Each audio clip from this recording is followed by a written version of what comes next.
Yo, what's good, guys? Welcome back to my office, my channel. There's something new in here and I want to show you, but first let me show you what happened yesterday.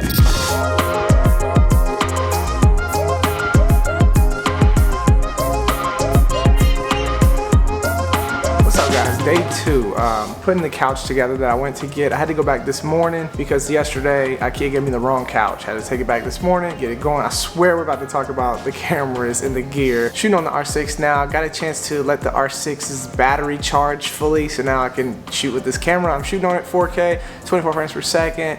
Got a variable ND from Polar Pro on here. Rode video microphone on top of it. Can see myself on the screen. Shooting 4K. I'm sure it looks good. Yeah. All right.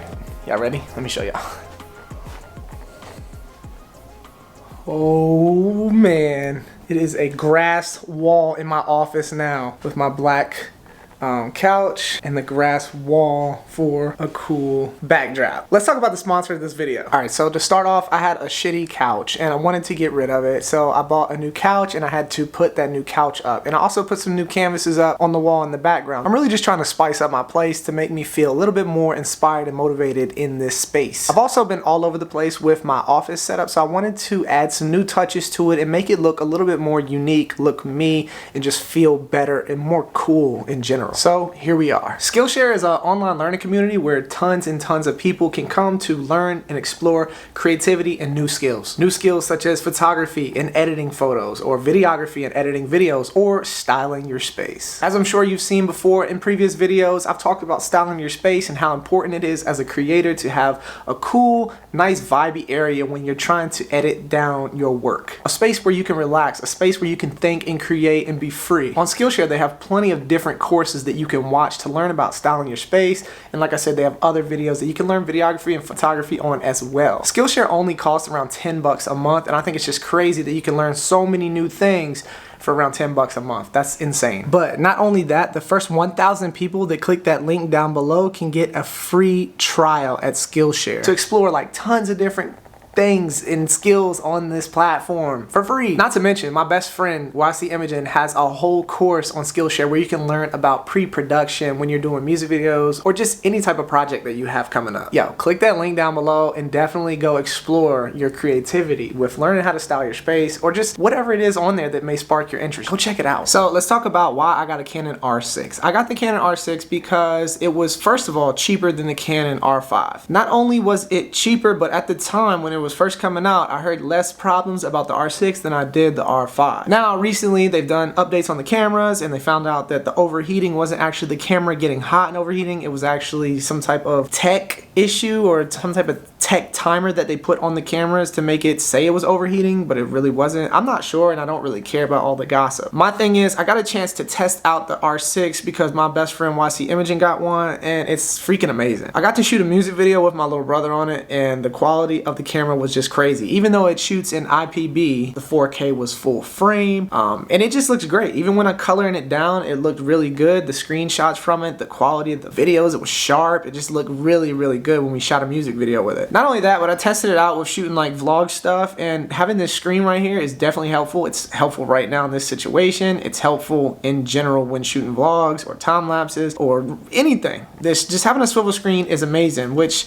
my other camera doesn't have. We'll talk about that camera here in just a minute. The R6 does everything. It has Wi-Fi, I can transfer footage or photos to my phone if I'm out traveling. It does time-lapse mode. The only issue that I had with the Canon R6 at first was it didn't do time lapses in AV mode, aperture priority. So I like the AV mode time lapses because I can do night to day or day to night time lapses, and the shutter speed will drop drastically as it gets darker outside, which makes the lights maybe in like a city or whatever get really blurry and just looks really cool. I think that's the best mode to shoot like a day to night or a night to day time lapse in. But I figured out they do have an intervalometer on here where I can take pictures in AV mode and let the shutter speed drop down, so it works out perfectly. They won't be stitched together. I'll have to manually stitch them together, but I'm cool with that. Just knowing that I can make a day to night or a night to day time lapse somehow on this camera makes me happy. That was the only issue that I had with this camera. The 4K is really good, the 1080 is really good, the 120 frames per second on here in 1080 is really good. You can shoot in C-Log and it looks really, really, really good. We shot a music video in C-Log and we colored it down and it just looked really good. I personally like to shoot my vlogs in neutral typically and then drop my Creative Ryan LUT, which you can get down below. If you click the link down below, you can check out my personal Creative Ryan LUT that I use on my vlogs and stuff. The footage right here, it's really cool. Check it out. But I drop that onto neutral footage typically and it just looks good, especially since I have 4K full frame now on the R6. I was shooting on the Canon EOS R in 1080p. I shoot on my other camera in 1080p. It just looks really good in 4K on this R6. Yeah, there's a tiny crop, but it's barely even noticeable. So I love this camera, man. It shoots 4K. I can shoot music videos with it in C-Log and have a nice dynamic coloring range. I can shoot 4K vlogs. I can shoot 120 frames per second. The photography on here looks really great. It's actually phenomenal from what I've taken on it so far. This camera's all around probably one of my favorite cameras I've ever had at this point right now, just right now. I haven't used it a ton, but I've used it some and I really am in love with it. Let's talk about my other camera. So my other camera is this, the Canon 1DX Mark II. And I know a lot of people are probably like, oh my God, that's so old and it's big and bulky. This is one of my favorite cameras other than this R6 now. I think that this is just a bigger, older version of an R6 kinda. It shoots all eye too, so it's not just IPB. Not that that matters because the IPB coming out of the R6 has been looking phenomenal as well. But anyway, the 1DX Mark II, I think that this is an awesome all-around camera. It has amazing photography. DSLR photography is personally better to me than mirrorless. That's just my opinion. I like my shit to be crispy. I like my photos to be really crispy. I don't like them to have that natural film grain, whatever, you know, a lot of people I hear talk about that. That's not, I like the digital look. I like it to look sharp. I like it to look crispy. That's just my style. And apparently people like it on my Instagram too. Amazing photography. It shoots 120 frames per second in 1080p, just like the R6. Well, the R6 shoots it just like the 1DX because this one did it first. But the 120s look amazing. If you know me, then you already know all this stuff. If you're new here, then maybe you're finding out. I've talked about it hundreds of times. It shoots 4K with a 1.3 crop. It's just an all-around beast. Amazing camera. It does everything well. And now the R6 looks like it does everything well plus more with the C-Log, with the time-lapse mode, with the Wi-Fi. So with these two paired together, now I can take fire photos or get stuff with this one. This will be my B camera and the R6 will be my main vlogger camera. I'll shoot music videos with it. I'll take photos when I need to, but primarily I'd rather use this for photos. I can shoot documentaries with the R6. I can shoot anything with the R6 really, but this is just gonna be my backup and my photo camera. Yeah, if I'm using my R6, it's busy doing a time lapse or something, I can just pull my 1DX out and get 120 frames per second in really good quality, whatever the case may be. I think that these two cameras together for me is really good. I don't know about you, but you know, you gotta figure out what is best for you. This is best for me. I love this baby. And the R6 is just like a mini better version of this. I haven't had any issues at all with overheating since I've been using this one or since I've been using YCs. We've had no overheating issues. We've had no freezing on the camera. Everything has worked phenomenal. Everything has been great with the R6. I don't know, I've seen some videos about people having problems and freezing and all this weird stuff that I just don't get. People are just having the weirdest issues with this camera, but I believe that this camera is freaking amazing. So these are the two camera bodies that I have. Now let's talk about lenses. Right now I'm shooting on the R6 with a Canon 17 to 40mm f4. This is the lens that I use for really wide photos. It is a f4, so you get a lot in focus. You don't get too much bokeh in the background, but you get a little bit depending on, you know, where you're at. If you're shooting in a city and you got lights really far back in the background, you might get some cool bokeh from those lights. F4 shows a lot of stuff, so it's cool for big city photos or wide. It's 17mm, so you can get really wide photos. It works amazing for this stuff right here, vlogging. This is my little vlogger lens, and not to mention it's lighter than any of the 16 to 35mm Canon L lenses. It may not be as sharp as the 16 to 35 2.8 or the 4.0. This one's probably the dullest, but as you can see, it's really crispy. And from my personal experience and use with it on the 1DX and this camera so far, I love it, and it's just lightweight and it just works really good for me, so I keep this. lens to vlog with and take wide pics and so on. I also have a Sigma Art 24mm 1.4.